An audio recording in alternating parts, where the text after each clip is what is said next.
नमस्कार, मैं हूं आपके साथ अभिषेक पुंडीर। इस वक्त की बड़ी खबर दिल्ली से सामने आ रही है, जहां से ये पता चला है कि योगी आदित्यनाथ का जो सुरक्षा कवच है उसे और ज्यादा अब कड़ा किया जा रहा है। मोदी सरकार की तरफ से योगी आदित्यनाथ को यह तोहफा दिया गया है, और यह तोहफा इसलिए दिया गया है, या फिर कहूं कि यह सुरक्षा कवच इसलिए बहुत ज्यादा मजबूत किया गया क्योंकि पिछले दिनों लगातार योगी आदित्यनाथ को जान से मारने की धमकी मिल रही है। कहीं किसी धमकी में बम से उड़ाने का जिक्र मिलता है, तो किसी धमकी में जान से मार देने की धमकी दी जाती है। इससे पहले जब आपको याद हो, अगर अतीक अहमद को जिस वक्त मारा गया था, उस वक्त भी योगी आदित्यनाथ की सुरक्षा अचानक बढ़ा दी गई थी। और उससे पहले भी जब से योगी आदित्यनाथ ने उत्तर प्रदेश की कमान संभाली है, तब से योगी आदित्यनाथ लगातार कट्टरपंथियों के निशाने पर हैं और उन्हें लगातार धमकियां मिलती रहती हैं। वो राम मंदिर बनने की बात हो, या फिर अतीक अहमद की मौत की बात हो, या फिर उसके बाद मुख्तार अंसारी के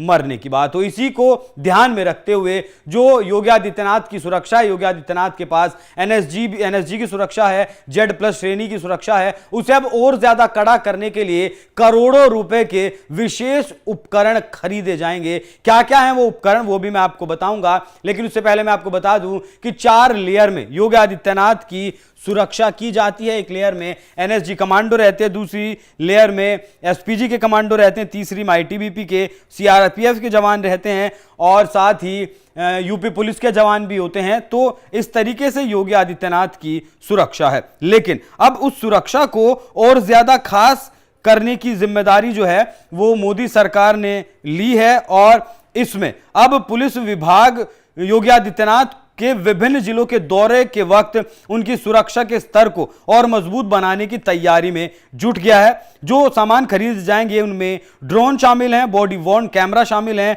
डेस्क कैम शामिल हैं, नाइट विजन की चीजें भी उसमें अब योगी आदित्यनाथ की सुरक्षा में जो है जोड़ा जाएगा। मुख्यमंत्री के साथ ही राज्यपाल की सुरक्षा को भी और ज्यादा पुख्ता बनाने का काम किया जा रहा है। जो उपकरण योगी आदित्यनाथ की सुरक्षा के लिए खरीदे जाएंगे उनकी कीमत बताई जा रही है 1,02,20,000 रुपए, जिसमें से जो ड्रोन कैमरा खरीदे जाएंगे उनकी कीमत 42 लाख है, जो बॉडी वॉर्न कैमरा खरीदे जाएंगे उनकी कीमत 50 लाख है, माफ कीजिएगा 25 लाख है। वहीं जो डैश कैम खरीदे जाएंगे उनकी कीमत 6,80,000 रुपए बताई गई है। तो ये जो जवाब है, इससे पहले मैं आपको बता दूं कि उत्तर प्रदेश जो मुख्यमंत्री हैं योगी आदित्यनाथ, उनकी सुरक्षा में एनएसजी के 25 से 28 कमांडो हर वक्त तैनात रहते हैं। और ये ऐसे कमांडो हैं, अगर किसी की नजर भी योगी आदित्यनाथ के ऊपर तिरछी हो जाए तो वो मतलब समझ लीजिए कि मौत को दावत दे दी गई है।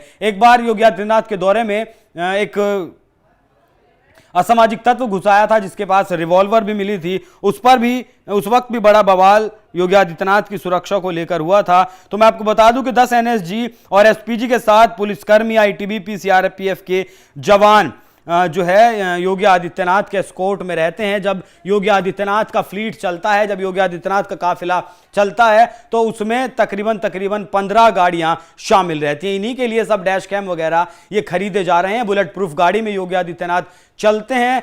तो योगी आदित्यनाथ के से जुड़ी जो ये खबर सामने आई है, इसमें का एक और पहलू भी है। इसका पहलू एक और ये है कि योगी आदित्यनाथ अक्सर जमीन से जुड़े हुए नेता हैं, अक्सर वो लोगों के बीच जाते हैं, जनता दरबार भी लगाते हैं, और वो लोगों के बीच में उनकी समस्याएं सुनने के लिए, काम करने के लिए बड़ी आसानी से चले जाते हैं, प्रोटोकॉल की बिना परवाह किए। यही कारण है कि योगी आदित्यनाथ की सुरक्षा का जो कवच है और ज्यादा बढ़ाया जाएगा। साथ ही ये करारा तमाचा उन लोगों के मुंह पर भी है जो बड़े बड़े नेता खुद को साबित करना चाह रहे हैं योगी आदित्यनाथ के ऊपर, के जो कह रहे हैं ये कि योगी आदित्यनाथ को दरकिनार कर दिया जाएगा, उत्तर प्रदेश के मुख्यमंत्री के पद से उन्हें हटा दिया जाएगा, चाहे वो केशव प्रसाद मौर्य का ट्वीट हो। मैं चाहूंगा अपने साथी से, अगर मेरे साथी के पास वो ट्वीट होगा तो दिखाइएगा जरा। वो ट्वीट उन्होंने आज ही किया है। तो जिस तरीके से मोदी सरकार लगातार योगी आदित्यनाथ की सुरक्षा को बढ़ा रही है, उससे तो यह कतई नहीं लगता कि योगी आदित्यनाथ को हटाया जा सकता है। आज ही केशव प्रसाद मौर्य की तरफ से ट्वीट किया गया था था, मैंने लक्ष्य अभी त्यागा नहीं है। यह ट्वीट तब आया है जब प्रधानमंत्री मोदी ने 9 जून के दिन शपथ ली। उसके बाद केशव प्रसाद मौर्य 5 दिन तक दिल्ली में डटे रहे। कहा गया कि बड़े नेताओं के साथ, बीजेपी आलाकमान के नेताओं के साथ उनकी मीटिंग हुई है और कुछ खास संदेश लेकर दिल्ली से वो लखनऊ आए हैं और अब लगातार केशव प्रसाद मौर्य दिखाई दे रहे हैं, एक्टिव भी हैं। तमाम खबरें इस तरीके की आ रही हैं विपक्ष के द्वारा और साथ ही पक्ष में भी जो है बीजेपी में भीतर भी कहीं ना कहीं भीतरघात हो रहा है। तो ये जवाब है उन लोगों को कि योगी आदित्यनाथ कहीं नहीं जा रहे हैं। प्रधानमंत्री नरेंद्र मोदी का जो भरोसा योगी आदित्यनाथ पर अब से पहले था, लोकसभा चुनाव से पहले था, वही भरोसा आज भी है। इसीलिए अब योगी आदित्यनाथ की सुरक्षा को, सुरक्षा कवच जो योगी आदित्यनाथ का है वो और ज्यादा पुख्ता किया गया है। अब करोड़ों रुपए और खर्च करके योगी आदित्यनाथ की जो सुरक्षा है उसे मोदी सरकार की तरफ से और ज्यादा मजबूत करने का काम किया गया। तो बड़े बड़े नेताओं के मुंह पर यह बहुत करारा तमाचा है। जो लोग सोचते हैं योगी आदित्यनाथ उत्तर प्रदेश को छोड़ देंगे या उनसे छुड़वा दिया जाएगा, तो जिस तरीके से प्रधानमंत्री मोदी की तरफ से योगी आदित्यनाथ को यह तोहफा दिया गया है उस पर क्या कुछ है आपकी राय, कमेंट कर हमें जरूर बताएं। नमस्कार।